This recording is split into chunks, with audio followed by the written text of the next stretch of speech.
degradation of this act. And we can't be surprised then when we've changed it and separated it, that people don't even associate marriage as an institution that protects the creative act. Or when people take sex and say, well, why does it have to be between a man and a woman? Because again, it's not connected to the creative part.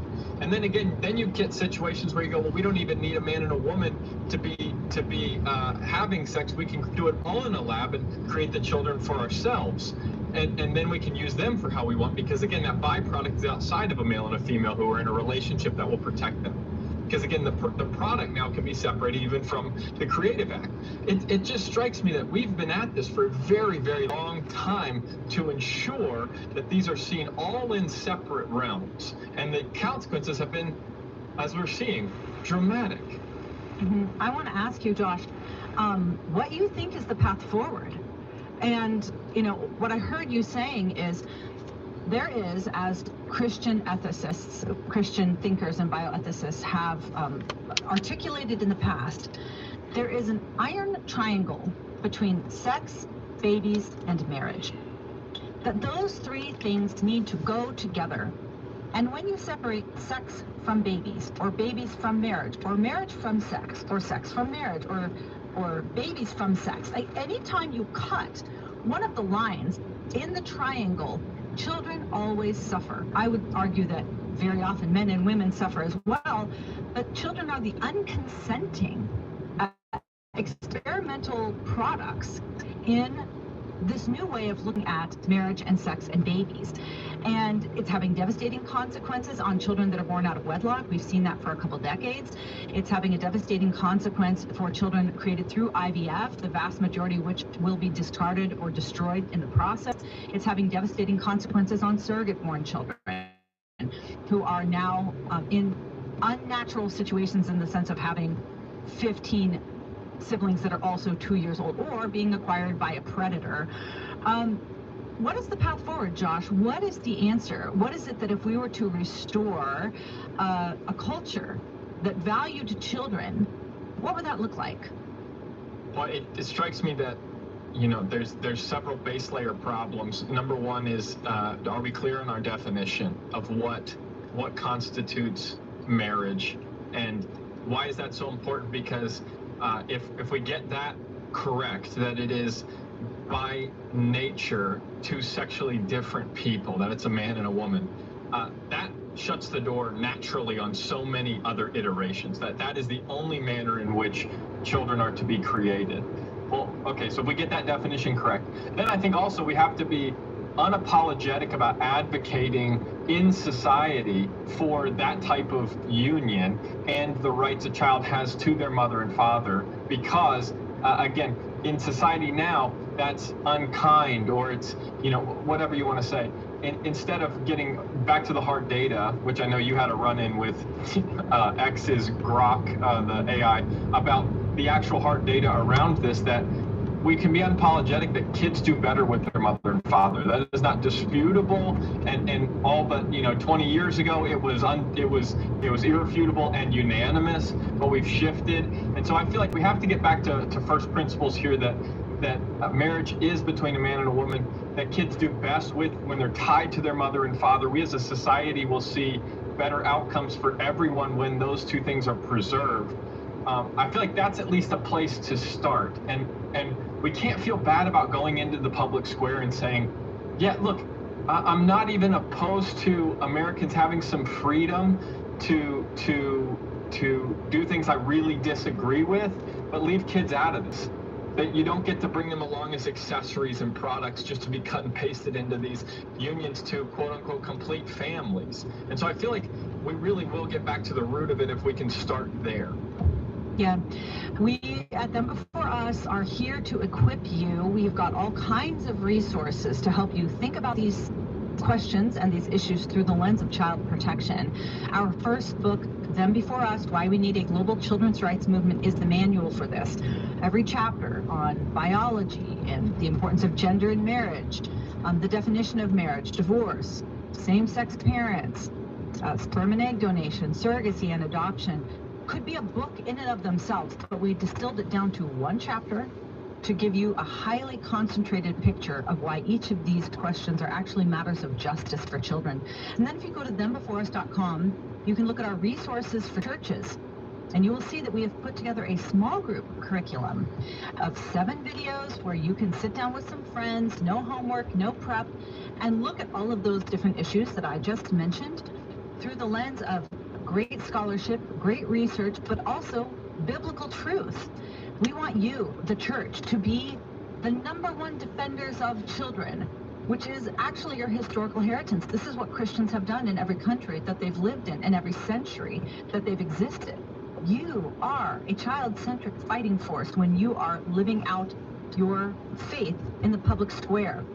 So come and let us equip you. You know, we also have just started a Substack where we are working to give you information to help you navigate these conversations about surrogacy or 2 dads raising a kid or IVF. That's just, we want to be the people that help you speak confidently in the public square. Yeah, I think confidence in the public squares is probably the takeaway for me. We have to feel confident again, speaking up for what we know to feel true and right, and to pay attention when something inside us says, that is not right, that is unnatural. And we can reclaim some of that. I think we're going to be making a lot of progress. Yeah, what God has made is self-evident. Romans chapter 1. Like, you do have a gut instinct about this. I don't know why, but this doesn't feel right. You come to us and we will tell you exactly how to articulate that, not in terms of what you're against. We're not against people, but we are for children. We want to create a firewall of protection around them, and Them Before Us exists to help you do exactly that. Thanks for joining us for this session. Stay with us. We're going to get to some of the answers to your questions that you've sent in this week. Them Before Us has a free small group curriculum designed specifically for churches. Our 7-part video series addresses marriage, divorce, same-sex parenting, IVF, surrogacy, adoption, and more. This study is the perfect way to train believers in your community on why God's design for family is Plan A for child protection. To learn more, visit thembeforeus.com/small group or visit thembeforeus.com/donate to make a financial gift. The following is not an actor, but a real-life story from Trinity Debt Management. Hi, my name's Neil. I have some advice for you if you've been trying to break free from credit card debt. You can start by doing what I did. Get your bills together and call Trinity Debt Management. Trinity is dedicated to helping people like me become debt-free. When I called, my first experience was a feeling of relief. My counselor was kind, and best of all, she didn't judge me. In just a few minutes, she helped me figure out a plan that consolidated all my bills into one lower monthly payment. This substantially reduced my high interest rates and put me on the road to success. In the end, I saved thousands in interest, and today my credit card debt is a thing of the past. If credit card debt has you down, call Trinity at 1-800-788-1813. My name is Neil. Take it from someone who's been there. Call Trinity and become debt-free for keeps. 1-800-788-1813. Your Caregiver Minute with Peter Rosenberger. It's always about the gospel because it is always pointing to Christ. It starts right in Genesis, goes all the way to Revelation. And the more we understand this, the more effectively we can point people to Christ in the midst of their distress.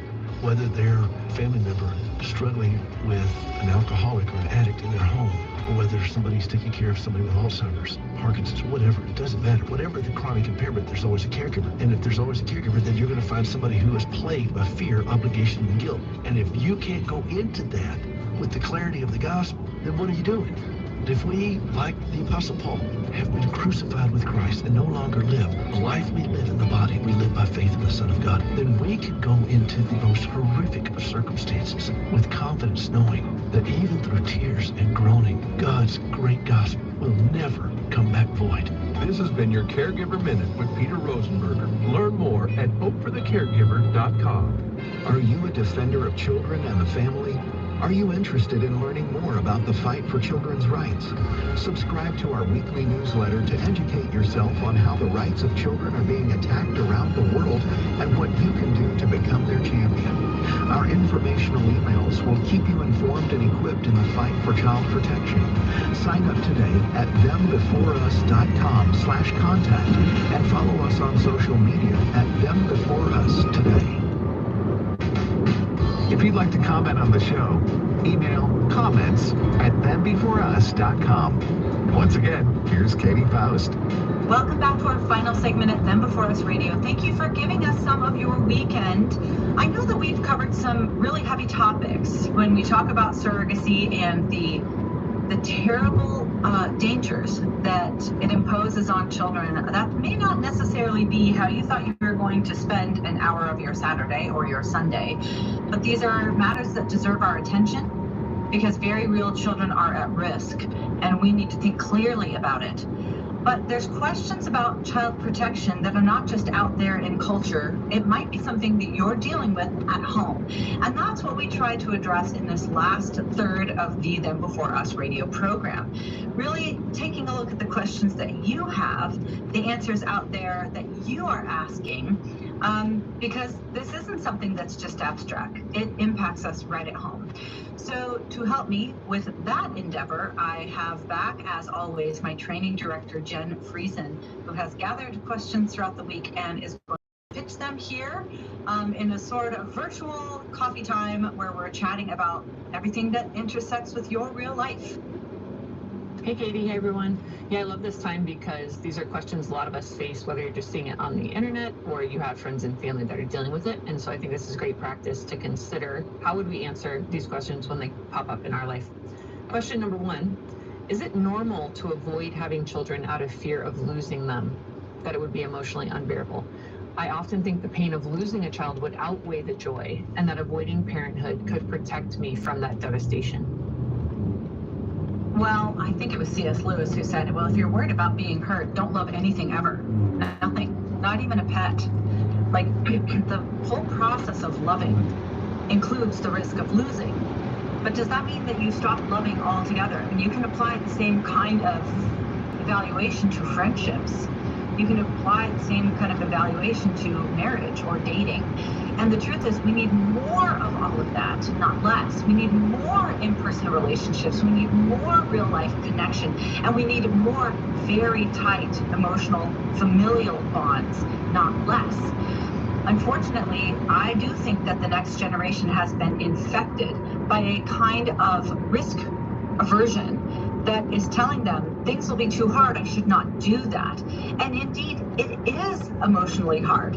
Even if you're just doing marriage and family correctly, it's still hard. And the possibility of experiencing a devastating loss from a divorce that happens against your will or a child that you lose, it absolutely is significant. But does that mean it's not worth doing? Absolutely not. You're getting exactly the wrong lesson from the intense good of those kinds of loving bonds. The truth is, you should probably have more children, not no children. People who have decided to keep their babies through birth, even though they know they'll probably die shortly after birth, will still often testify that no matter how short their baby's life was, how significant that child was. And so I think that's something to consider as well, that even the people that we've lost when they are quite young and through tragedy and all these things, human life matters and it makes a difference regardless of how little or long we get to experience life or experience someone's life, with whether it's our child or a family member or a friend. I think that's a really good thing to consider, as well as, yeah, life is pain, and if we were, it includes pain. You have to have the potential of pain and loss to have joy and freedom and connection. And yeah, if we